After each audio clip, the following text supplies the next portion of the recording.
The Red Scare, a time of widespread hysteria in the United States, the first outbreak lasting from 1919 to 1920. This anti-radical and anti-foreigner period in America arose shortly after the revolution in Russia in November 1917, essentially right after World War I. This time period has caught the eye of many authors, including Arthur Miller, creator of The Crucible, in which he depicts many people using the widespread hysteria of the Salem witch trials as a parallel to the Red Scare.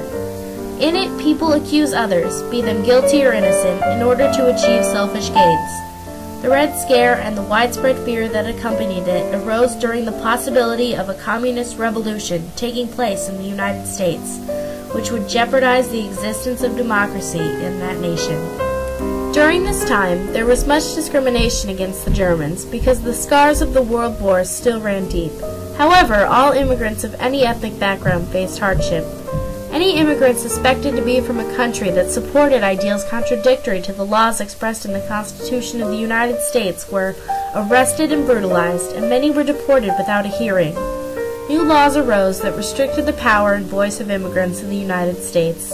This includes the Immigration Act of 1918, which stated that any foreign aliens were anarchists, aliens who believe in or advocate the overthrow by force or violence of the government of the United States or of all forms of law, aliens who disbelieve in or are opposed to all organized government, aliens who advocate or teach the assassination of public officials, aliens who advocate or teach the unlawful destruction of property, aliens who are members of or affiliated with any organization that entertains a belief in, teaches, or advocates the overthrow by force or violence of the government of the United States or of all forms of law, or that entertains or teaches disbelief or opposition to all organized government, or that advocates the duty, necessity, or propriety of the unlawful assaulting or killing of any officer or officers, either of specific individuals or of officers generally, of the government of the United States or any other organized government, because of his or her character, or that advocates or teaches the unlawful destruction of property, shall be excluded from admission into the United States. This ties into discrimination against anyone who supported any radical principles such as racial equality, communism, socialism, or other leftist political groups. Please note that there was some actual logic behind the United States' fear of radical groups. The Bolshevik Revolution was a very violent one that transformed the state of Russia. Something like this could have happened in the United States.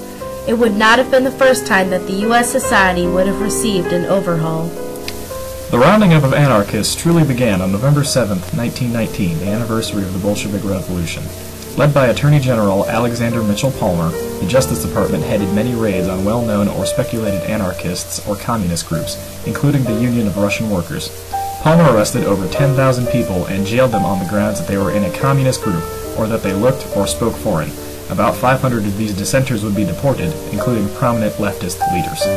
Prominent leaders of the anarchists included Luigi Galleani, an Italian anarchist that lived in the United States from 1909 to 1919. An exceptional speaker, he advocated using violence to overthrow alleged tyrants and enemies to the people.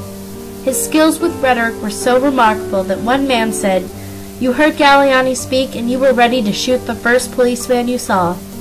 He had many disciples, known as the Galleanists, who spread the concept of anarchism through speaking, pamphlets, protests, meeting, and direct violent action. These radicals attempted bombing runs that targeted popular United States leaders, including politicians, financiers, and justice officials, such as the Attorney General Alexander Mitchell Moore.